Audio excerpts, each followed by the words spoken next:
অনুব্রত মণ্ডলের সাংবাদিক বৈঠক। বীরভূম জেলা তৃণমূল কংগ্রেস ভবন বোলপুর সাংবাদিক বৈঠকে মুখোমুখি হন অনুব্রত মণ্ডল। তিনি জানান INTTUC বৈঠক আছে, তাছাড়া ভোটার লিস্টে যে ট্রেনিং চলছিল গতকাল তা শেষ হয়েছে, খুব সুন্দরভাবে শেষ হয়েছে, খুব ভালো কাজ হয়েছে। বীরভূম জেলাতে খুব ভালো কাজ করছে আইপ্যাক। প্রত্যেক বিধানসভা এবং প্রত্যেক ব্লকে প্রত্যেক অঞ্চল ধরে ধরে কাজ হয়েছে। এছাড়াও ন্যাশনাল ডিফেন্স একাডেমি দেশের প্রথম স্থান অর্জনকারী ইমন ঘোষকে অভিনন্দন জানান। এরপর তিনি আরও জানান, বোলপুরে 19 তারিখ ওয়াকআউট বিলের প্রতিবাদে যে সভার আয়োজন করা হয়েছে তার নির্দিষ্ট দিন হবে বলে জানান। শ্রমিক সংগঠনের পক্ষ থেকে প্রত্যেক বছর এই দিনটিকে যথাযোগ্য মর্যাদার সঙ্গে পালন করি। যথাযোগ্য মর্যাদার সঙ্গে এই 1 মে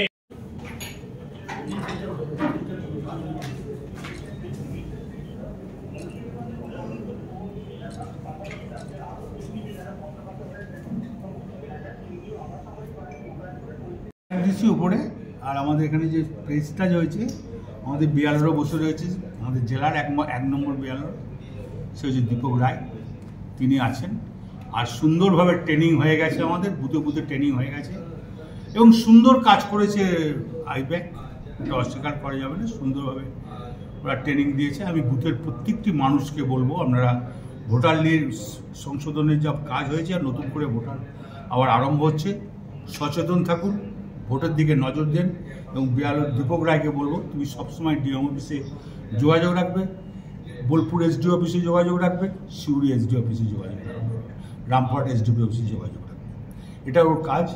আর আমাদের বুথ কর্মীদের বলবো, যারা বিয়ালরা আছেন তারা সবসময় কোনো প্রবলেমে পড়লে দীপক রায়কে যেন ফোন করে। তারপরে যদি না হয় আমাকে সরাসরি যেন আমার কাছে এসে দেখা। উনি কি এই জেলার এই ভোটার বিষয়টা দেখছেন? উনি বিয়ালর, 1 নম্বর বিয়ালর। ওয়াকআপ বিল নিয়ে মিছিল আছে বা সমগ্র বিষয়টা নিয়ে দেখুন, ওয়াকআপ বোর্ডের মিছিল আছে। আমার বক্তব্য, প্রথমে আমি লোক হব, আমি হিন্দু মুসলমান, আমি মানুষ। মানে মুর্শিদাবাদে গন্ডগোল হলো, দেখুন মুর্শিদাবাদে কি হয়েছে সেটা মমতা ব্যানার্জি সম্পূর্ণভাবে দেখছে এবং ওয়াকআপ নিয়ে মমতা ব্যানার্জি যা দেখছে, এরপর আর কারো কিছু করা উচিত নয়। এই কারণে যেটা মমতা ব্যানার্জি ওদের পাশে আছে। বীরভূমবাসীর উদ্দেশ্যে কি বলবেন? বীরভূমবাসী যখন ওয়াকআপ যেখানে যেখানে মিছিল হয়েছে, খুব সুন্দর হয়েছে পরিবেশ, কোনো অশান্তি হয়নি। বোলপুরেও 19 তারিখে আছে, ওরা ডাকবাংলার স্টেডিয়াম মাঠে মিটিং করবে, কোনো অসুবিধা হবে।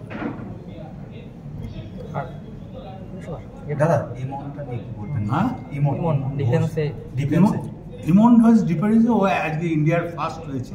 আমি ধন্যবাদ জানাই, আমাদের তরফ থেকে আমরা সম্বোধনা দেবো ঠিক টাইমে। এবং দিদি টুইট করেছে, এটা গোটা বাংলার লোক দেখেছে, গোটা ইন্ডিয়ার লোক দেখেছে। বীরভূমে যাতে কোনো রকম গন্ডগোল না হয় তার জন্য কি গন্ডগোল